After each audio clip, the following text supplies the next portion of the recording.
You ever get like overwhelmed, like when you're in crowds or you're around certain people that really are irritating or just anger, and you just feel that heaviness on top of you, and you just like, ugh. Well, this used to be my case when I was very unhealthy as an empath. Like the empathic nature means that you are extra sensitive to everybody else's energy, and it can be emotions, it can be anger. I even feel it from machinery. And I remember when I first gained awareness around this phenomena of just absorbing everybody else's stuff and that high sensitivity is when I was actually going to Temple Square with my kids. It was Christmas time, and there's tons of people everywhere, and it's a happy time. We're seeing Christmas lights, and it's Christmas time. We're having fun as a family. But I was irritable, and I was really mad all the time. And I go, why am I being irritable in this? I had no idea what was going on. But what was taking place is I was just being bombarded by everybody's energy, and I didn't know how to receive it or how to shield from it. And as a result, it was a really miserable experience for me, even though the kids kind of enjoyed it and stuff. But I was grumpy.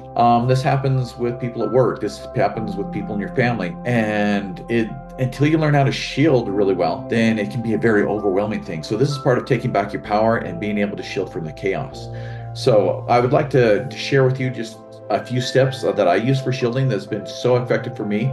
And I used it throughout my healing process. And now I am at such a high frequency, I don't even shield anymore because it doesn't bother me anymore because I've raised my frequency so high. So let me give the basics on how to shield. To really visualize what shielding is, we're actually creating a shield around us, but it's more of we're creating it energetically. We're actually setting intention to put it out there. The best way to kind of get an idea of is kind of watch Harry Potter as he sets the Patronus charms to shield off the Dementors. So take a look at this, and then I'll give you the basics. Expecto Patronum! Expecto Patronum!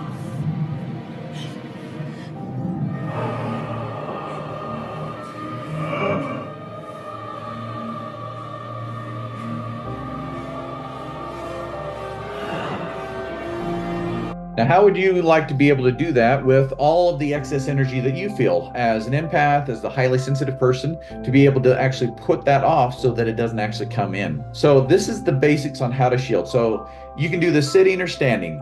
So I want you to kind of get an idea of what's going on, and it's the same thing each time. And you can just do this in your mind. You don't have to say it out loud or anything. So the first thing to get going is to get present in the moment. So just like take a few breaths. Start paying attention to the breath so that you're here rather than in the chaos. So first thing is just breathing a few deep breaths to kind of get present in the moment, making big belly breaths. Okay. Then next thing you're gonna, after we become more aware of our breathing, then we're ready to start doing it. So you're gonna pitch your roots growing out of the bottom of your feet, connecting to earth. This is one of the fundamental skills of being able to calm the chaos is connecting to the earth.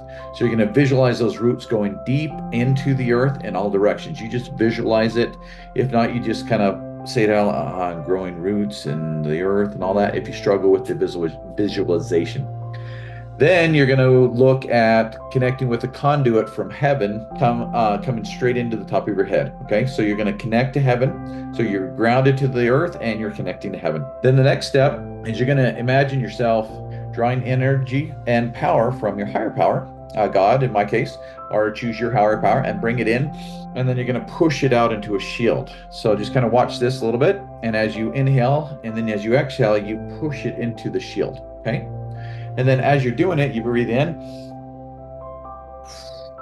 When you imagine this shield being bulletproof against all the people that are around you so that you can look through it, you can see what's going on, but you just see stuff bouncing off, like negativity, negative contents, negative comments. So breathe in through, as you breathe in, just visualize bringing in the power from heaven, and breathing out, you're pushing it into the shield, and then you spend as long as you need to right there so you feel that it's strong. And then you set the intention that I don't have to put up with my whiny butt kids' emotions. Like I can observe them, but I don't have to take them on myself. I can just look at them and then be able to deal with it without actually absorbing it. It can be with people at work, it can be with a spouse or anything like that. You just bring it in and you're just going to observe and not absorb. So you set all your intentions to do so. And at the end, you're going to feel like, oh, it feels really good. Now, some of the things that are going to keep you from causing the shield to collapse is you just start to reach out to somebody, give them a hug, different things like that. You can do all this, but sometimes when you are, especially family members, when you're just feeling that empathy of love toward them, you often kind of break down the shield and then you start absorbing again. So you can still hold the shield and love them. So keep that in mind. And if you want more tips, reach out to us. So let me tell you about a really profound time that I was actually able to use this and use it in the moment because I had already shielded for the day and I had created that. I usually do it in the shower every morning. And then I was going to a CODA meeting, which is Codependence Anonymous. And that night, once a month, they would have like all of the drug rehab and the alcohol rehab come into the CODA meeting. And a lot of them, they're still on their healing journey, but they had really low frequencies and kind of negativity in a lot of their stuff. So as they came into the room, all of a sudden I started feeling, because I could feel all their energies. And I was actually conducting the CODA meeting that night, and I go, what am I going to do? But all I did is I just got present. I was just still sitting at the table with everybody else, and I would just connect and grow my roots and then connect to heaven and then breathe in and shield it out. And I had to be present. I had to get back into each breath. I was bringing in power from heaven and shielding it out again. And when I did that, I was fine again. And ever since then, shielding has never been a problem for me. And it's kept me from being in chaos because it's allowed me to be protected and I can just observe what's going on, but not absorb. So hope this helps and reach out. And that's Emotions by Design.